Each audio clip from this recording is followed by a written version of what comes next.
My narcissistic mother flirted with every boyfriend I had because she thought I didn't deserve them. After ruining 4 relationships, she tried it again.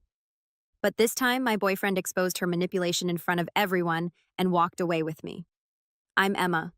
I'm 24 and I've been dealing with this nightmare for the past 6 years. Every single guy I've brought home has gotten the full treatment from my mother. The lingering hugs, the inappropriate comments about how handsome they are, the way she suddenly needs to wear her tightest dresses whenever they come over. But 3 months ago, I finally decided to do something about it. I was tired of watching potential relationships crumble because my mother couldn't handle the fact that someone might actually want to be with me instead of her. So I came up with a plan that was either brilliant or completely insane. I was going to introduce her to a fake boyfriend. The whole thing started with my most recent ex, Tyler. He was this sweet, genuine guy who worked as a teacher at the elementary school near my apartment. We'd been dating for about 4 months when I finally worked up the courage to bring him home for Sunday dinner. My mother, Patricia, was 52 and still absolutely stunning. She'd been a model in her 20s and never let anyone forget it. Even now, she spent 3 hours every morning on her hair and makeup routine, worked out with a personal trainer 5 days a week, and had a closet full of clothes that cost more than most people's rent. The moment Tyler walked through the door, I could see the calculation in her eyes. "Oh my goodness, Emma, you didn't tell me how handsome he was," she said, pulling Tyler into a hug that lasted way too long. "I can see why you're so smitten." During dinner, she peppered him with questions about his job, his hobbies, his family, normal getting to know you stuff, except for the way she kept touching his arm and laughing at everything he said like it was the funniest thing she'd ever heard. "You know, Emma never brings anyone home," she told him while I was in the kitchen getting dessert. I was starting to worry she'd never find someone good enough for her. When I came back with a pie, Tyler looked uncomfortable and my mother was practically glowing. After he left, she cornered me in the hallway. "He seems nice, honey," she said in that tone that meant she was about to say something cutting. "Maybe a little simple for you, though.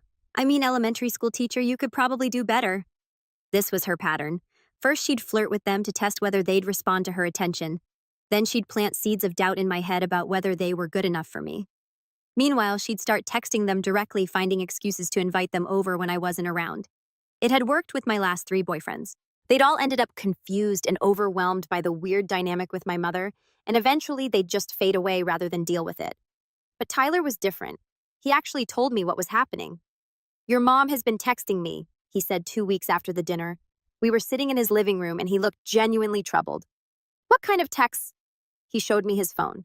Messages from my mother asking about his weekend plans, telling him about yoga classes he might enjoy, suggesting they grab coffee sometime to talk about Emma's happiness.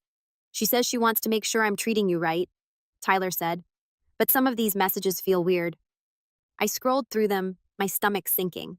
She was being subtle, but I could see exactly what she was doing. Creating a private communication channel, positioning herself as the concerned mother who just wanted what was best for me.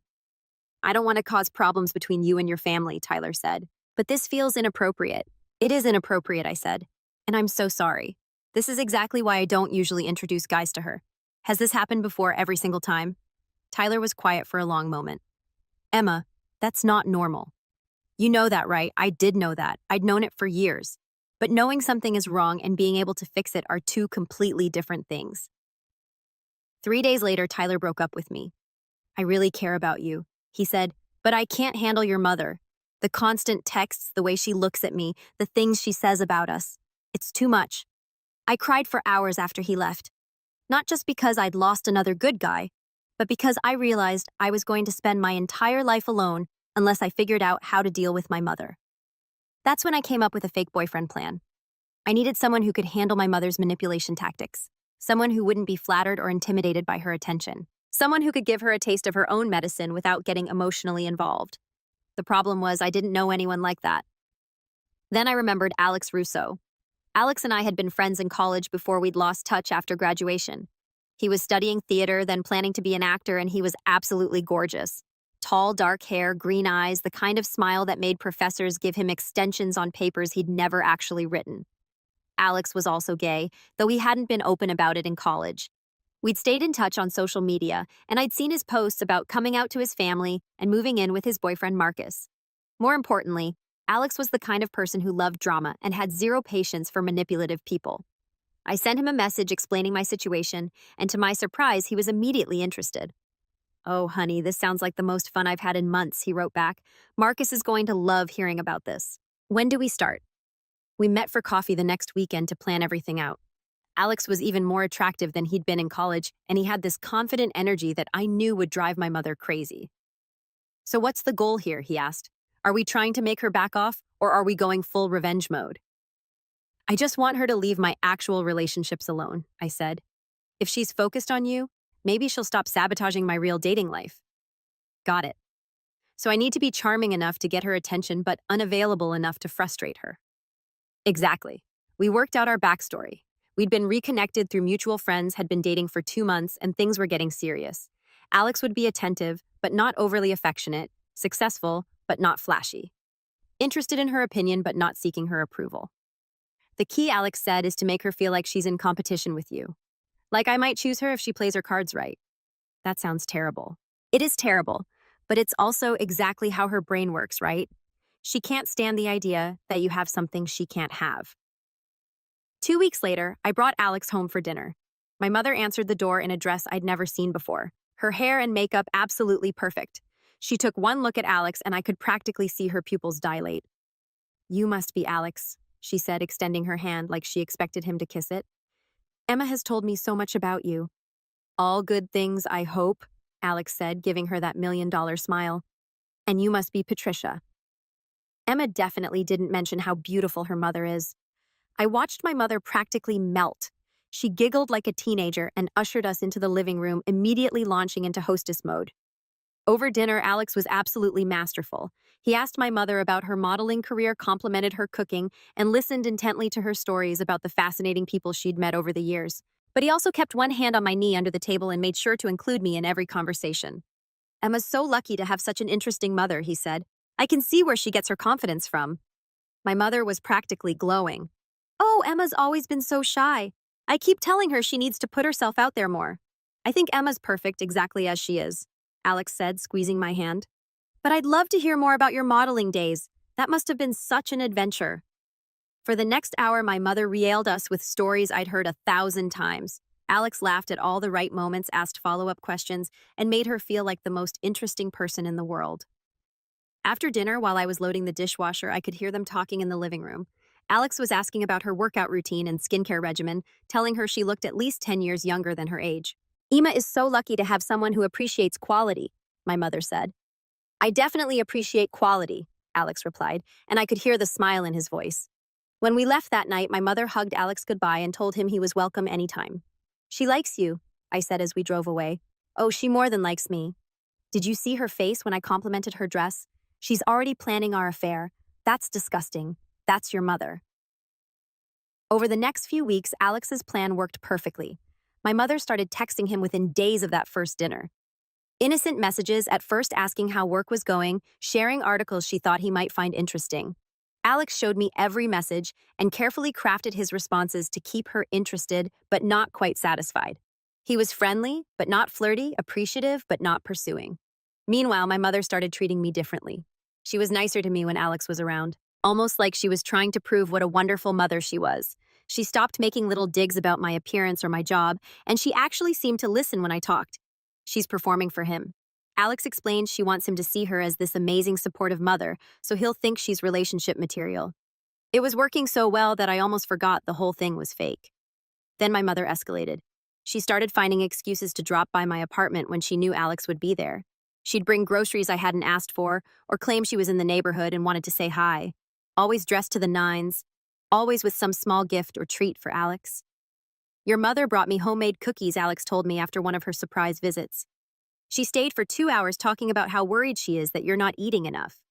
What did you tell her? I told her I'm making sure you're well taken care of. That seemed to frustrate her. The breaking point came 6 weeks into our fake relationship. My mother called me on a Tuesday afternoon crying. Emma, I need to tell you something, she sobbed into the phone.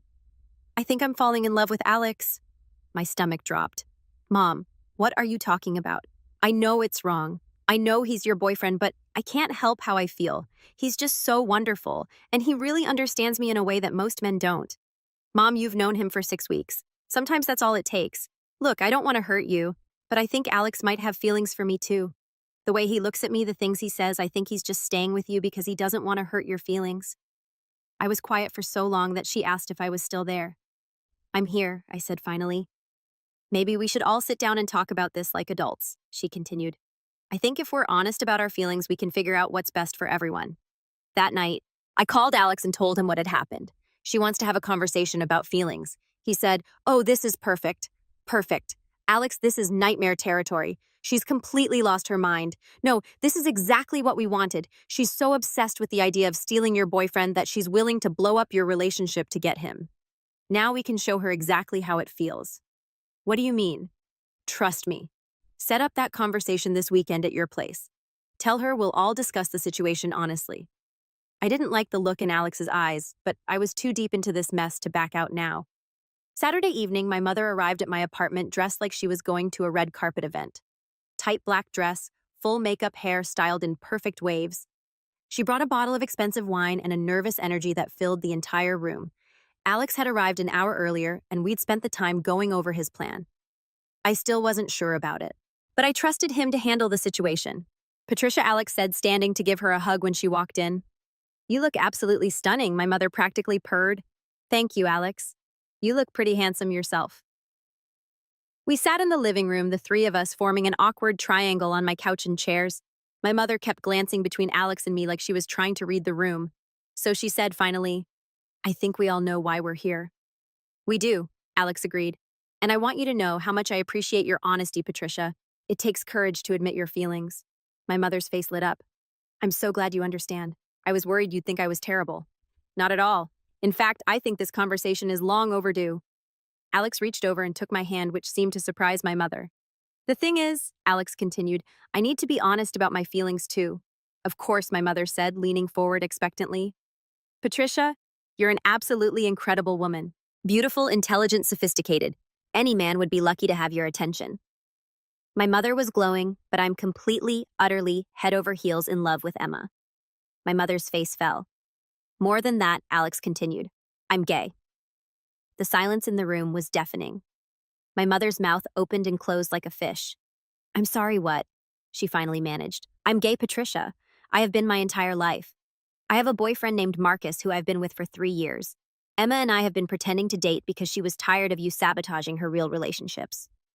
My mother looked back and forth between us, her face cycling through confusion, embarrassment, and then pure rage. "This is a joke," she said. "It's not a joke," Alex said gently. "Emma asked me to help her because she was losing every good guy she met to your interference. She thought if you were focused on me, you might leave her actual dating life alone. You've been lying to me for 2 months." "You've been lying to yourself for years," Alex replied. "Patricia, do you really think it's normal to compete with your own daughter for male attention? Do you really think it's healthy to sabotage her relationships because you can't handle not being the center of attention?" My mother stood up abruptly. "I don't have to listen to this." "No, you don't," Alex agreed. "But maybe you should." She turned to me and I could see genuine hurt in her eyes for the first time in years. "How could you do this to me?" she asked. "How could I do this to you?" I repeated. "Mom, you've chased away every guy I've dated since I was 18.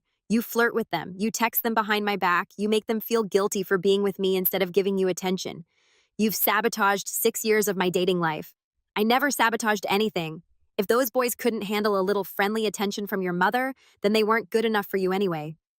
"Friendly attention," Alex laughed. "Patricia, you asked me to meet you for coffee 3 times. You sent me shirtless photos from your yoga class. You told me you thought Emma and I were settling for each other." My mother's face went white. "I never sent you shirtless photos." Alex pulled out his phone and showed her the messages. My mother had indeed sent him several photos from her yoga sessions wearing sports bras and tight leggings with captions about how exercise was keeping her young. "Those weren't shirtless," she protested weakly. "Patricia," Alex said gently, "you're a beautiful woman, but you're also old enough to be my mother. This behavior isn't flattering. It's sad." That's when my mother completely lost it. She started screaming about how we'd humiliated her, how we'd made her look like a fool, how she'd never forgive either of us. She threw the wine bottle against the wall, called me an ungrateful daughter, and told Alex he was a pervert for leading her on. "I'm leaving," she announced dramatically.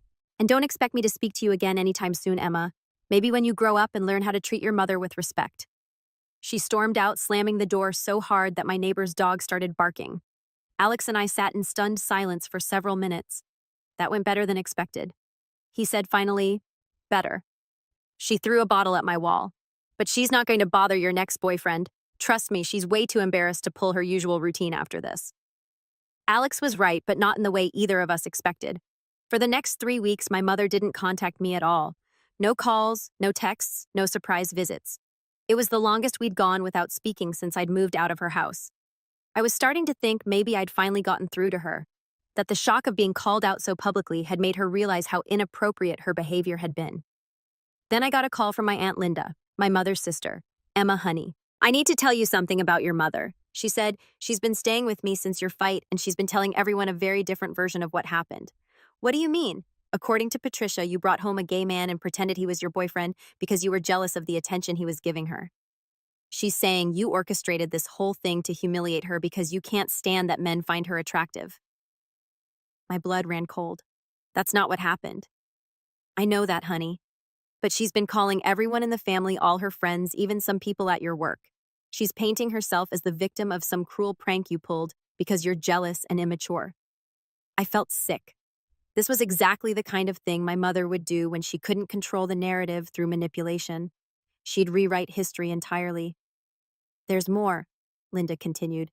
She's been posting about it on Facebook. Nothing that names you directly, but anyone who knows your family will be able to figure out what she's talking about. Posts about how hard it is when your own children turn against you, how some daughters can't handle their mothers being attractive. I spent the rest of the day fielding calls and messages from relatives who wanted to know my side of the story. Some of them believed me, but others seemed to think there had to be some truth to my mother's version. The worst part was seeing how she'd twisted everything on social media. She'd posted cryptic messages about family betrayal, shared articles about narcissistic children who abused their parents, and gotten dozens of supportive comments from people who had no idea what had really happened. She's doing exactly what she did to your boyfriends, Alex pointed out when I called him in tears. She's controlling the narrative to make herself look like the victim. I can't fight this, I said. She's too good at this game. Maybe you don't have to fight it. What do you mean? I mean, maybe it's time to let her win this round. She wants to play the victim. Let her. But that means she also has to live with the consequences of what she's claiming happened. I didn't understand what Alex meant until the next day when I got a call from my cousin Rachel. Emma, I've been thinking about what your mom told everyone she said. And I have to ask you something. If Alex really was just a friend helping you out, why would your mother have been flirting with him in the first place? What do you mean? I mean, according to her story, she was just being friendly to your boyfriend, and you got jealous and decided to humiliate her. But if Alex is gay and you knew that, why would she have any reason to feel embarrassed about being friendly to him? I could hear the wheels turning in Rachel's head. The only way her story makes sense, Rachel continued, is if she was doing something inappropriate that made the revelation embarrassing. Otherwise, finding out your daughter's boyfriend is gay would just be funny, not humiliating. Other family members started asking the same questions. The more people thought about my mother's version of events, the less sense it made.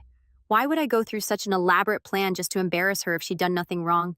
Why would she be so upset about being tricked if her interactions with Alex had been completely innocent? Why was she staying with Linda instead of just laughing off a harmless prank? Within a week, the family narrative started shifting. People began asking my mother directly what she'd said and done that made Alex's revelation so embarrassing. She couldn't explain it without admitting to inappropriate behavior. Meanwhile, I started dating again. His name was James, and he was a lawyer I'd met through a friend at work. I was completely honest with him about my family situation from the beginning, and to my surprise, he found the whole story more amusing than concerning. So your mother has been sabotaging your relationships, and you got a gay actor to pretend to be your boyfriend. To teach her a lesson, he said over our third dinner date. That's either the most brilliant thing I've ever heard or the most insane. Probably both. I like it. It shows creativity and problem-solving skills. James was different from the guys I'd dated before. More confident, more established in his life, less likely to be intimidated by family drama. When I finally introduced him to my mother 6 months later, the dynamic was completely different. She tried her usual routine, but James shut it down immediately. "Patricia, it's so nice to meet Emma's mother," he said when she gave him one of her lingering hugs. "Emma talks about you all the time." But when she started asking personal questions about his job and his family, James redirected every conversation back to me. Emma didn't tell me she was interested in art history. He'd say, "When my mother mentioned my college major, tell me more about what drew you to that field, Emma." When my mother tried to monopolize his attention, James politely but firmly included me in every exchange. That's such an interesting perspective, Patricia. Emma, what do you think about that? By the end of the evening, my mother looked frustrated and confused. Her usual tactics weren't working, and James was making it clear that he was there to see me, not to be charmed by her. After that dinner, she barely tried to interfere in our relationship. She'd still make the occasional comment about how James was fine or how she hoped I wasn't getting too serious too quickly, but the aggressive flirting and inappropriate texting never materialized. James and I got engaged 2 years later. When we announced it to my family, my mother's response was telling. "Well, I suppose he's acceptable," she said, "though I still think you're both very young to be making such a big decision." We were 27 and 31. But here's the thing that still amazes me about this whole situation. My mother never actually acknowledged what she'd been doing to my previous relationships. Even after everything that happened with Alex, even after the family confronted her about her inappropriate behavior, she never admitted that she'd been sabotaging my dating life. In her mind, she'd been the victim of a cruel prank, not the perpetrator of years of emotional manipulation. And in a weird way, that was actually the perfect outcome. Because my mother's inability to see herself clearly was also what made Alex's plan so effective. She was so focused on maintaining her victim narrative that she couldn't risk behaving the same way with James if she started flirting with another one of my boyfriends. It would undermine her story about being the wronged party in the Alex situation. Her own narcissism had trapped her into better behavior. The wedding planning was its own adventure. My mother tried to take over several aspects of the event, suggesting we needed a bigger venue, a more expensive photographer, flowers that would be more photogenic, but James had opinions about everything, and he wasn't shy about expressing them. Patricia, I appreciate your input, but Emma and I have already decided on the menu, he'd say when she suggested changing the catering. Or, "That's an interesting idea, but we're happy with our photographer." She couldn't flirt her way into getting what she wanted, and she couldn't manipulate James the way she'd manipulated my previous boyfriends. For the first time in my adult life, I had a partner who was completely immune to my mother's tactics. The wedding itself was beautiful. My mother behaved appropriately, though she did manage to wear a dress that was arguably too attention-grabbing for a mother of the bride. James's family loved me. My friends were happy to finally meet the guy I'd been raving about, and even my extended family seemed relieved to see me with someone who clearly adored me. During the reception, my mother gave a speech that was actually sweet and appropriate. She talked about how proud she was of me, how happy she was to see me with someone who appreciated me, and how she looked forward to welcoming James into the family. For a moment, I thought maybe she'd finally changed. Then during the bouquet toss, she positioned herself right in the middle of all the single women and caught my flowers.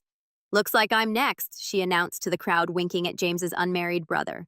Some things never change. But here's what I learned from this whole experience. You can't fix a narcissistic parent by confronting them directly. They'll just rewrite the story to make themselves the victim. You can't change them by being a better daughter or by finding the right words to make them understand how their behavior affects you. What you can do is protect yourself by choosing partners who won't fall for their manipulation and by creating boundaries that keep their dysfunction from destroying your happiness. Alex's fake boyfriend plan didn't cure my mother of her narcissism, but it did show her that her usual tactics wouldn't work on everyone, and it forced her to modify her behavior just enough for me to have a normal relationship. That's probably the best outcome I could have hoped for. James and I have been married for 3 years now. We have a 1-year-old daughter named Sophie, and my mother is absolutely obsessed with being a grandmother. She babysits twice a week, buys Sophie more clothes than any baby could possibly need, and posts constant photos of them together on social media. Sometimes I catch her looking at James like she's still calculating whether she could steal his attention if she really tried. But then Sophie will do something cute, and my mother will be completely distracted by the opportunity to be the center of a baby's world. I think grandchildren might be the perfect solution for narcissistic mothers. They get unconditional adoration from someone who's too young to see through their manipulation, and they get to feel important and needed without having to compete with their adult children. As for Alex, he and Marcus got married last year. I was a bridesmaid in their wedding, and my mother was invited as my guest. She spent the entire reception trying to set up Alex's single friends with women she knew, apparently having completely forgotten that the reason we'd met was because he was gay. "Emma, you should introduce that nice tall one to your cousin Jennifer," she whispered during the cocktail hour. "He seems like he'd be perfect for her." "Mom, they're all gay. It's a gay wedding. Well, you never know." Sometimes people experiment. I just laughed. After everything we'd been through, my mother was still my mother.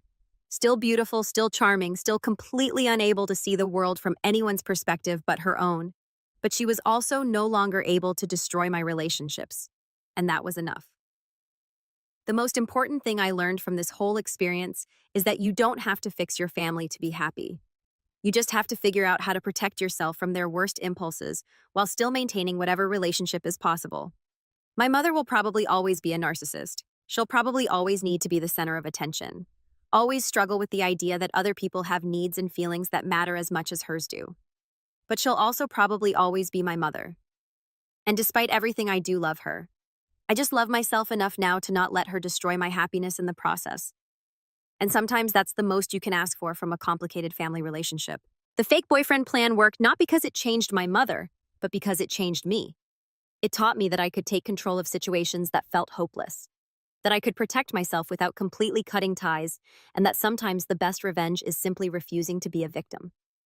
My mother still doesn't think she did anything wrong with my previous boyfriends. She still believes her version of the Alex story, where she was the innocent victim of a cruel daughter's jealousy. But she also knows that her usual tactics don't work on James, and she's seen what happens when she pushes too far. That's probably as close to a happy ending as our relationship is ever going to get, and honestly, I'm okay with that. A psychopath saved a life and no one believed it. Jake, the kid everyone whispered about in hallways, his guidance counselor had just slapped him with the unofficial concerning student label after some psychological evaluation went sideways. So, he decides to celebrate by wandering through the old cemetery because nothing says normal like hanging out with dead people, right? He spots a little girl sitting perfectly still by a grave, not crying, not playing, just sitting there like a tiny statue. Most people would think visiting grandma, but Jake's brain goes straight to something's very wrong here. He walks over, asks if she's okay. She looks up with glassy eyes and whispers, "I can't remember how to get home." She's been sitting there since morning and it's almost dark now. Jake realizes she's showing signs of severe dehydration. He calls 911, stays with her, shares his water bottle. Paramedics arrive and confirm she's in serious medical trouble. She'd wandered away from her babysitter hours earlier and was slowly shutting down in the heat. Everyone else had walked past assuming she was fine, but the part that still guts me. The same week, Jake gets labeled as lacking empathy. He's the only person who stopped to help a dying child. The girl's parents tried to thank him, but Jake had already disappeared back into the cemetery. The paramedic later said it was like Jake could see things others couldn't. A random kid started calling me mom and I couldn't stop crying. I had taken my kids to the local library's weekend play hour. They were setting up a puppet show in the children's area, and I thought it would be a nice break for all of us. My 3 little ones settled in quickly, sitting on the carpet near a few other kids, whispering and giggling as the show began. I sat on the edge just watching, relieved for a quiet moment. A few minutes in, my kids kept turning to wave and whisper, "Hi, Mom," whenever they spotted me watching, and I'd smile, sometimes wiggle my fingers back. I noticed a boy I didn't recognize sitting nearby, tiny, maybe 3 or 4 years old. After a few waves from my kids, he started doing the same, waving shyly at me and softly calling out, "Mom." At first, I thought he was mistaking me for someone else, but when I smiled at him, he lit up like I just handed him the moon. He kept doing it every few minutes, looking for my reaction, and I kept smiling back. I didn't want to upset anyone, so I looked around for who he might be with, but no one stepped forward. When the show ended and I started gathering our jackets, a woman came over and introduced herself as one of the coordinators. She told me the little boy was staying with the temporary foster family and had come with a volunteer. Then she quietly said, "He's had a hard few weeks." I think that moment meant more than you know. I hugged my kids a little tighter as we left, blinking away tears I didn't want to explain. Am I the jerk for not inviting my mom to my wedding, but inviting my stepmom? My biological mom walked out when I was 8 to find herself in California with some guy named Chad who sold essential oils at farmers markets. Meanwhile, my stepmom Lisa showed up 2 years later and literally taught me how to tie my shoes, helped with homework, came to every soccer game, and held my hair back during my first hangover in high school. But apparently, according to half my family, DNA trumps actually showing up for someone's life. My mom resurfaces after 15 years of radio silence wanting to play mother of the bride because, and I quote, "It's my right as your real mother." While completely ignoring the fact that she missed every birthday, graduation, and heartbreak in between, Lisa never once claimed to be replacing anyone. She just quietly became the person who was there when I needed someone most. But here's where everyone's calling me the "I sent Lisa the invitation" with mother of the bride written on it. And my bio mom got a generic +1 to the reception only. Cue the family drama and guilt trips about blood being thicker than water. But you know what the full quote is? "The blood of the covenant is thicker than the water of the womb," which means the family you choose is stronger than the family. You're born into Lisa earned her seat in the front row by showing up for 18 years, not by sharing my DNA for 9 months. Sometimes being the jerk means honoring the people who actually loved you instead of the ones who just happened to give birth to you. Anesthesiologists. What was something you won't forget? Hearing from someone under. I'm a nurse anesthetist. Last Tuesday, right before going under for gallbladder surgery, Mrs. Henderson suddenly grabbed my wrist and whispered, "The pineapple magnet knows where we buried the time capsule with Jake's letters," then mumbled something that sounded like coordinates before going out cold. I thought about it all day. That night, I drove by her house. Sure enough, there was a pineapple magnet on the mailbox. I followed the coordinates into her backyard, dug where an old sundial used to be, and found a rusted metal box. Inside were over 100 letters between her and someone named Jake, written over 15 years under names like Admiral Stargazer and Captain Nebula. Each one ended with, "Someday I'll tell you the truth." The next morning, I called her to check on her recovery and casually mentioned telescopes. She laughed quietly and said, "I hope he still remembers." He stopped writing after his dad told him I wasn't really his grandmother. Then she paused. I was just the neighbor, but I loved him like he was mine. Still do.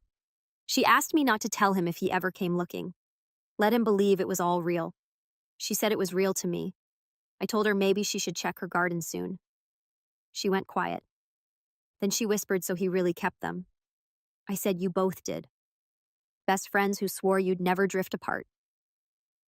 What happened, Rosie and I had this wonderfully elaborate tradition where we'd crash wedding receptions together. Not for the free food, but the salmon was usually decent. But because we'd invented this game called Guess the Divorce Timeline, where we'd analyze the guest's body language and predict which couples wouldn't make it past their second anniversary. And guess what? We were disturbingly accurate. Anyway, last month, I get this gorgeous wedding invitation in the mail. Thick cardstock, fancy calligraphy, the works.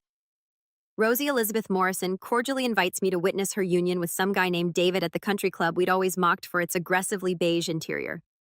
But the part that still guts me, Rosie never mentioned anyone named David. And we talked constantly about everything, including her ongoing feud with the grocery store guy, who commented on her frozen pizza choices. So I call her expecting some explanation about mysterious David, and she goes completely silent. Then she says, "Oh, you got the invitation." Little did I know Rosie had been engaged for 8 months to a guy she met at one of our wedding crashes. And she'd been too embarrassed to tell me because David was exactly the type we'd spent years making fun of. Khaki pants, investment portfolio discussions, the whole package. I showed up anyway, found Rosie in her white dress and whispered, "So how long do you think this one will last?" She started laughing and said, "Honestly, I've been wondering the same thing for months. Caught my husband on a dating app. He says he was just curious. So there I was doing the most American thing possible, ordering DoorDash at 10 p.m. because I'm too lazy to cook. Scrolling through my phone trying to decide between Thai food or pizza for the third time this week when I see my husband's phone light up with a notification on the coffee table. Now I'm not usually the snoopy type. I respect privacy and all that mature married couple stuff, but the preview showed some girl named Madison with way too many heart emojis and a message that started with, 'Hey, handsome.' So obviously, I had to investigate because what the actual hell? I grab his phone while he's in the bathroom doing God knows what for 20 minutes and bam, there's a whole dating profile with pictures I've never seen before. We're talking professional level photos, including one where he's flexing at some fancy gym that we definitely don't have a membership to because we can barely afford our Planet Fitness Black Card. His bio literally says, "Recently single and ready to mingle. Looking for someone who appreciates craft beer and weekend adventures. Recently single. I've been married to this man for 6 years and suddenly he's some adventurous craft beer. Connoisseur. The guy drinks Bud Light and considers going to Target an adventure. I'm scrolling through his matches, and there's like 50 women he's been chatting with. 50. There's Ashley, the yoga instructor, Brittany, the real estate agent, and don't even get me started on Skylar, who apparently sent him photos I definitely don't want to see. My hands are literally shaking as I'm reading these conversations where he's telling these women he's newly divorced and ready to explore. And I'm like, news to me, buddy. When he finally comes out of the bathroom, I'm standing there in the living room holding his phone like I'm about to launch it through our 65-inch TV that we're still paying off. "Babe, I can explain." He starts and I'm like, "Oh, this should be good because I'm dying to hear how you explain being on Tinder, Bumble, and Hinge simultaneously while married to me."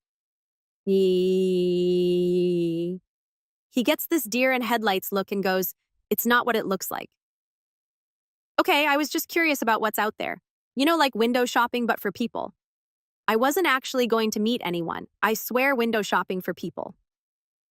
I told him, "Well, congratulations, honey, because now you can stop window shopping and actually go test drive some of these models from your new apartment." The audacity of this man. He starts backtracking, saying he loves me, and it was just a stupid mistake. But I'm already pulling out my phone to screenshot all his conversations because my divorce attorney is going to have a field day with this evidence. You want to know what's really messed up? I tell him while I'm screenshotting his chat with some 23-year-old named Chloe. You told Madison here that you're looking for someone who appreciates home-cooked meals, but you haven't eaten anything. I've made in 3 months without complaining. He's trying to grab his phone back, but I'm already sending everything to my email because I'm not stupid. The look on his face when I started dragging his Xbox toward the front door was absolutely priceless, like I just told him Santa wasn't real. You can't take my Xbox.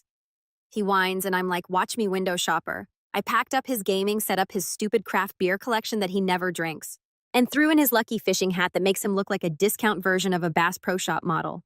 Turns out curiosity didn't just kill the cat.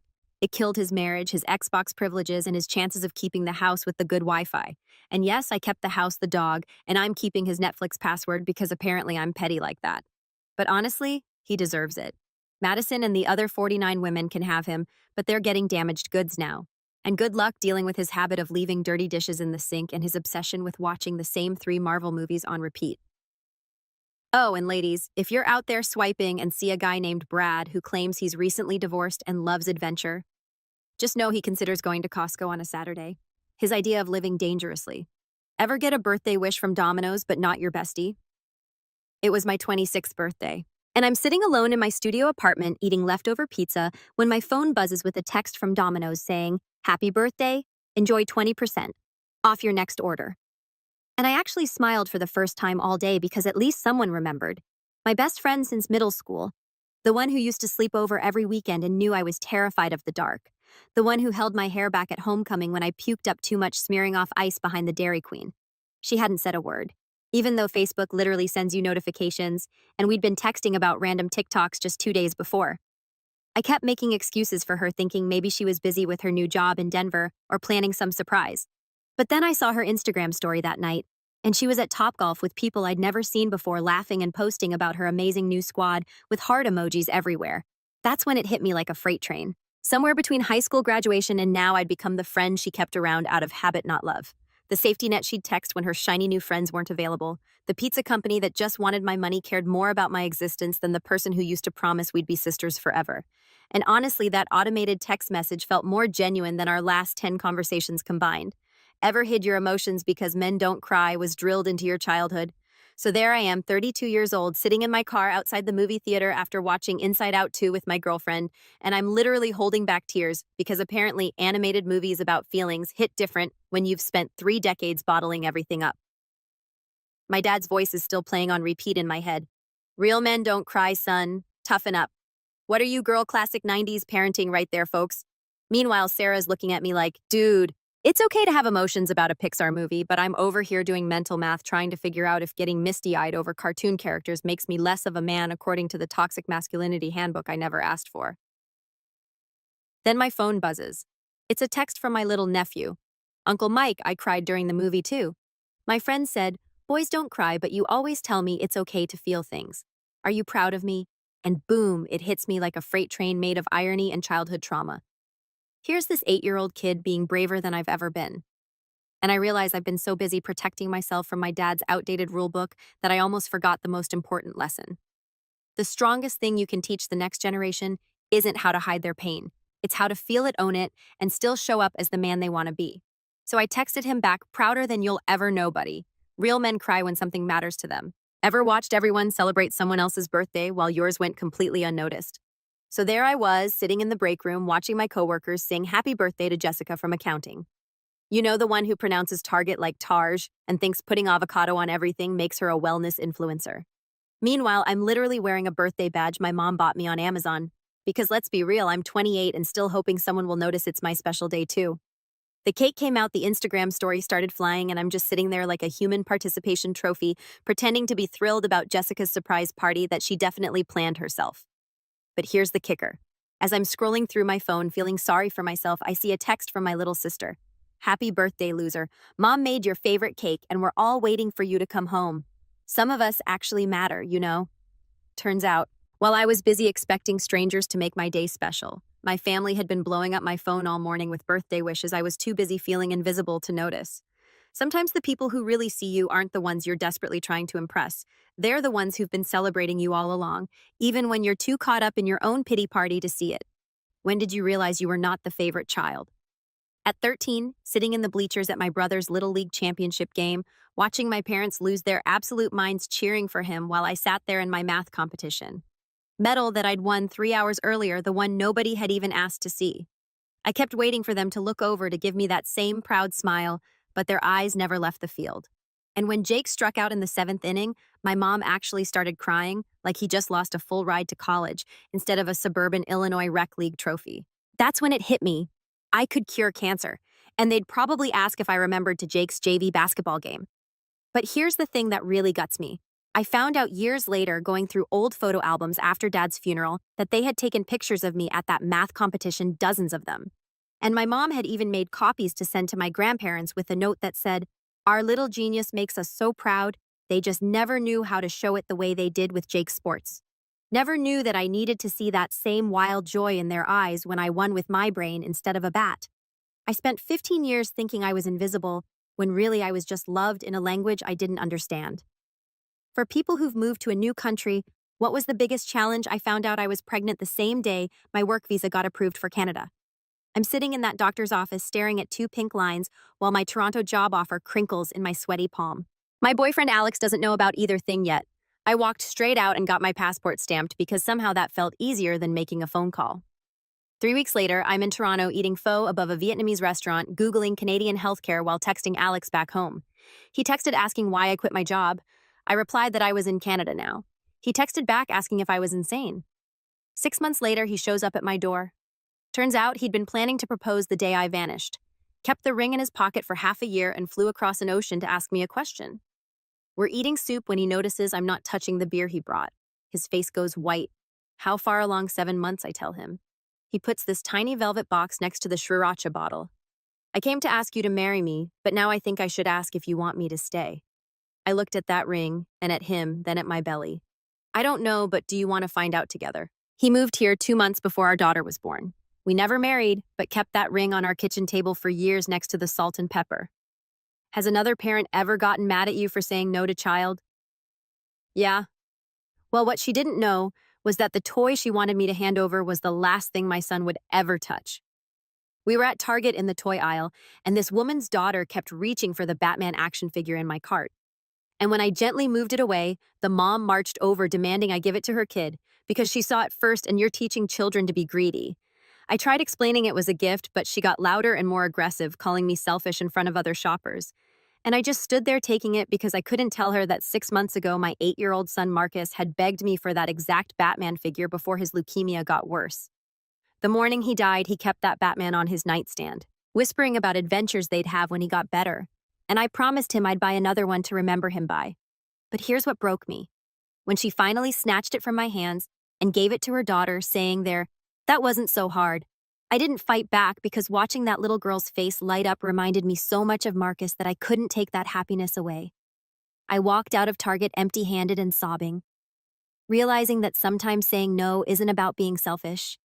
It's about protecting the pieces of your heart that are too fragile to share with strangers who will never understand what they're asking you to give up. Has your family ever bothered you over baby names? My entire extended family held an intervention because I wanted to name my son River, not because it's weird, because it was my dead brother's name. You can't name a baby after someone who committed suicide Thanksgiving dinner like she was delivering breaking news. It's bad luck. My mom suggested Ryan instead, as if switching 2 letters would somehow fool the universe. River was troubled, my dad added. You don't want that energy around a newborn. Energy like mental illness is contagious through baby names. Here's what nobody wanted to talk about. River wasn't just my brother, he was my twin. We shared everything for 24 years until depression took him and left me here, planning a nursery that feels like building a shrine. They spent 3 months bombarding me with safer suggestions, traditional names that wouldn't make people uncomfortable at PDA meetings. When my son was born last Tuesday, the nurse asked what name to put on the bracelet. I looked at my husband, who'd stayed silent through months of family pressure, and whispered, "River James, because sometimes you honor the dead by refusing to let the living erase them." Have you ever been banned from a drive-thru for being too polite? Yeah, McDonald's on 5th Street, and honestly, they had it coming. When I was 17 and mom was dying of cancer, I started going there daily, spending 20 minutes at the window asking about Jessica's kids, Marcus's weekend plans, Sarah's cold. I memorized their schedules, their stories, their lives. The manager thought I was casing the joint. Truth is, those drive-through workers were the only people who didn't look at me with pity. They didn't know about the chemo appointments or how I'd sit in that parking lot for hours because going home meant watching mom fade away. For 6 months, I treated that drive-through like therapy and those minimum wage workers like family. Then mom died on a Tuesday in November. I showed up the next day, same time, same order. But when Jessica asked how I was doing, I broke down completely sobbing, ugly crying right there while cars honked behind me. The manager came out and said, "Kid, you seem like you're going through something, but you can't keep holding up the line like this. Find a different place to process your feelings." I never went back. 20 years later, I still drive past that McDonald's and wonder if Jessica or Marcus ever think about the weird kid who cared too much about their lives because he was too afraid to deal with his own.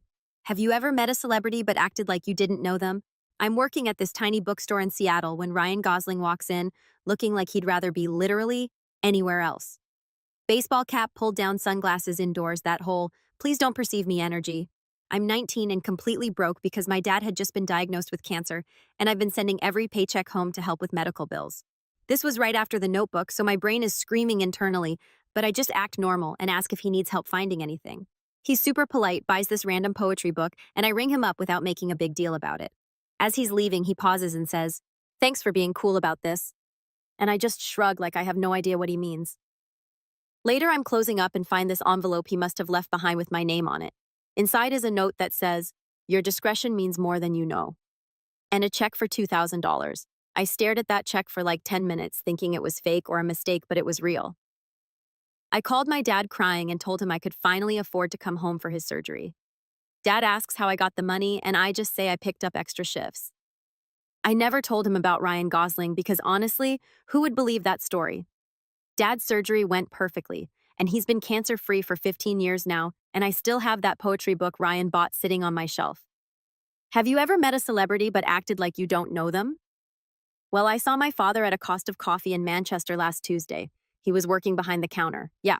The man who walked out 17 years ago to find himself is now asking if I want extra foam. I ordered my usual flat white stone-faced, watching him fumble with the machine he clearly just learned to use. His wedding ring caught the light. Different wife, obviously, and I almost asked if she knows about his previous family or if we're just his embarrassing pilot episode that got canceled. He genuinely didn't recognize me until I said, "Thanks, David," instead of "Dad," and his face went white like he'd seen a ghost, which technically he had. His little daughter was coloring at a corner table, maybe 6 years old, getting the childhood I never finished. When he whispered, "Christ, is that really you?" I just smiled and said, "Wrong person, mate," then walked out with his perfect coffee made by his shaking hands. So your revenge does taste like overpriced lattes. And watching your replacement father realize his past just ordered a drink from his future. And honestly, I've never tipped better in my life. Have you ever quit something everyone told you not to? When I was 13, my parents enrolled me in violin lessons because of my musical prodigy hands. My teacher, Miss Abernathy, wore scarves with their own gravitational pull and spoke exclusively in dramatic metaphors. For 5 years, I practiced scales, while my friends did normal teenager things. I advanced to our city's youth orchestra, which sounds impressive until you realize I was counting measures and praying I wouldn't destroy Mozart's legacy. My entire family had built their dreams around my musical future. My parents invested thousands. Grandparents drove hours for recital. My sister took up flute so we could duet our way through life. So when I announced at Sunday dinner that I was quitting violin, you'd think I'd suggested selling our house to join a circus. "But you're so talented," said my mom. "Think of all the time invested. What about Juilliard?" The family intervention lasted weeks. My violin teacher showed up unannounced, clutching sheet music like sacred texts, her scarf dramatically billowing despite the lack of wind. But here's what nobody understood. I discovered writing. Late at night, after half-hearted practice, I filled notebooks with stories. While everyone heard screeching when I played violin, I heard silence. The silence of doing something that wasn't really me. 5 years later, at my first book signing, Dad leaned over and whispered, "Thank God you quit that violin. You were really terrible." Sometimes the bravest thing is putting down the instrument everyone expected you to master and picking up the one that's been waiting for your